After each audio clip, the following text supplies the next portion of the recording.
Hi, I'm Fred Parvonet, and welcome to Kayhan's Life in Conversations. Today's special guest is Soraya Sebghati, the lead singer of the group Night Talks. Welcome, Soraya. Thanks for having me. Let's start first about where you were born, raised, educated, and so forth, and then we'll get into your musical career. Okay, yeah, so I was born here in Los Angeles. I've never left. And for college, I went to Occidental, graduated in 2016. So I have a bachelor's in English and Comparative Literary Studies. Excellent. How did you meet your bandmates? So when we were all younger, we went to a music program in Hollywood called the School of Rock. So we all met there playing, and our guitarist, Jacob, actually, it was his idea to start a band. So he picked who he thought were the best people. So he asked me and he asked our drummer, Chris. So the three of us have been playing together since that point. I think I was 14. And then we kept rotating bass players, and then at a certain point, Chris goes, "My brother can play bass," and we were like, "Why didn't you tell us before?" So now Josh has been part of it for a really long time too. You're the only female in the band? Yeah. Okay. How is that as far as touring and so forth? You know, it could be a lot worse. I actually really got lucky with the guys in the band. When I need my quiet time, luckily our manager is also a lady, so I get to hang out with her, or I just go put headphones on in the back of the Sprinter and don't pay attention. But they're all actually, they shower, they take care of their hair, so I have no complaints. Okay, excellent. Your first album did relatively well, especially in the LA area. Yeah. When is the new album coming out? What's it going to be called? So we are just getting started recording the new album in December, so no release date on that yet, but when we play our shows around town, we're only playing new material, so if anyone wants to hear the new stuff before it's out, their best bet is to come to a show. Okay, excellent. Yeah. Do you have a name for the album yet or not? Not yet. Okay, how is it different from the first album as far as musically is concerned? So I think with this one, we definitely wanted to have more of a focused approach. I think from the last album, things were really great about it and we're really happy with it, but we learned a lot of lessons about making music from that recording process. So this time around, we're gonna have a bigger presence in terms of keyboards, and I think that the songs are gonna be even more chorus focused. You know, it was more art rocky for the first record, and it's still gonna sound like that. I think it's just gonna sound more, it's gonna sound like the next evolution of that. Your genre of music is really categorized as an alternative band.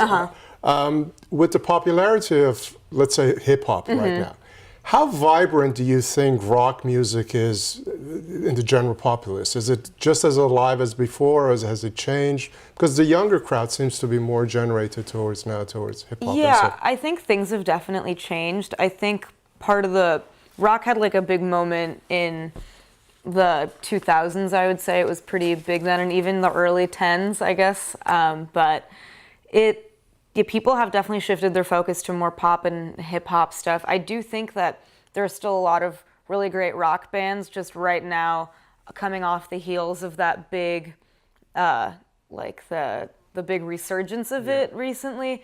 People are trying to figure out what rock is supposed to sound like now, and I think it's starting to crystallize again, but yeah, I think it's just going through a boom and bust type of thing. If you had a choice, who would you like to collaborate with? That's a very good question. I would say, I'd love to sing with Tom York from Radiohead. Oh, but yes. Yeah, I mean, that would, be a big dream. Okay. Have you seen them perform? Yeah, lots of times. Lots of I've times, even traveled to see them, so yeah. Who are your top three artists? I would say Radiohead's one of them. Bjork is another one, and the third changes a lot. I would say probably Feist, actually. Feist, yeah. Excellent, very good.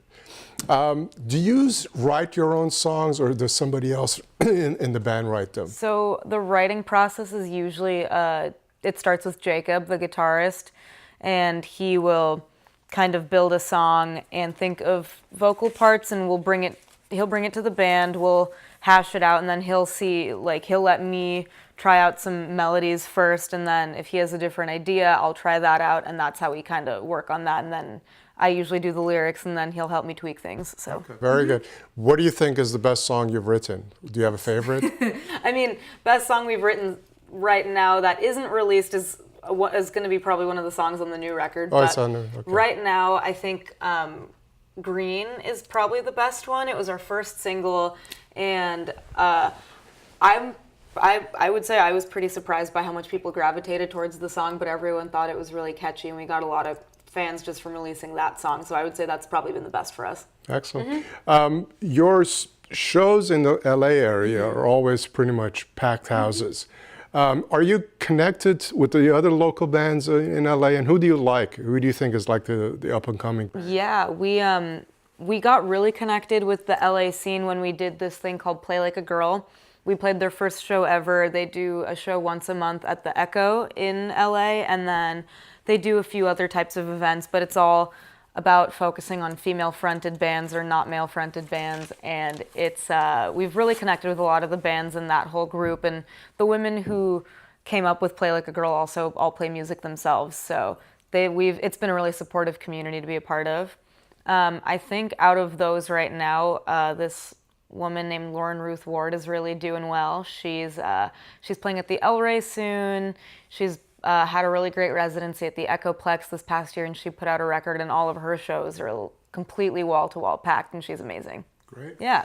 I've had the pleasure of watching you perform a few times. You have a very, I guess flamboyant is not the right word, but a sort of an elegant presence on stage. First of all, how do you decide what you wear? And do you consider yourself more of an entertainer than an artist? Well, okay, so the outfit thing, I'll tackle that first. Okay. That clothing is very important to me, and almost always day of show. Sometimes I have the outfit planned far in advance, but sometimes, a lot of the time, day of show, I have an anxiety attack as I go through my whole closet and try on stuff that I've worn before or try to put new things together. And sometimes I'm just like, I have no clue who I'm trying to be today, and I really try to figure it out. So a lot of the time, it's a lot of thought put into it, but I definitely gravitate towards pants on stage because it's easier to move around. I don't have to worry about anything. I can get on the ground. I can bend down. That's great. And then for your second question, I would say it's definitely both depending on what exactly I'm doing. Like if we're working on writing songs or in the studio, I would definitely say it's an artist thing, though it is funny. I feel funny calling myself an artist. And then when we play shows, I definitely would think of myself as an entertainer because it's definitely more my responsibility to draw people in when we're performing. You know, I'm making eye contact with people in the crowd. I'm picking certain people to sing things to. So yeah. Right. When is your next performance? So I don't think we've announced it yet, but our next show is going to be January 17th. So I don't know if I can say where yet, but yeah. Okay, very good. Let's go back to your family background, since Kayhan Life is really primarily for the Iranian diaspora.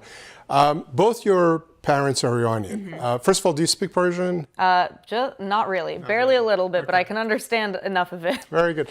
Have you worked with any Iranian artists? Because there's a huge community, obviously, in LA. Yeah, not really music-wise working together, but I've definitely networked with a lot of people. I know I have a few friends who are Iranian comedians or other musicians, but we just haven't worked together, but we all love spending time. Actually, though, I should correct myself. Our last show we played was at Zebulon, and we played with an Iranian woman named Chris Esfandiari. She's in a few different bands, but this project was called Miserable. So we did play with her, and it was really awesome. Good. But yeah. Have you visited Iran? No, I would really like to, though, but I feel like right now I would be worried about traveling after having that on my passport, but I would really love to go at some point. So if things change, first of all, do you have a fan base there? Are you aware of this? You know, I'm not sure entirely, but that would be cool if that happened. It'd be wonderful if you guys get a chance to play there. Yeah, it would be great. Yeah. I've had friends that have sort of semi-famous here.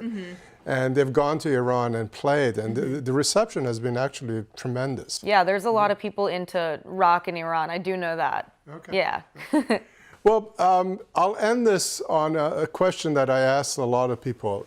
What is the strangest or the funniest question anybody's ever asked you in an interview? That is a very good question. Let me think of that for a second. Okay. Anything odd that they might have asked you or that you were uncomfortable? The thing is, I get a lot of weird and odd questions, and I'm just right now drawing a blank. I think sometimes this isn't a great example of an odd one, but it's always funny. People like to ask, like, what made me cut my hair short, which I think is just funny to ask me when talking about the music. Like, that's a fine question. It's just a little off center, but yeah. Great, very good. Well, it's a pleasure talking to you, and thank you very much for joining us. All right, my pleasure.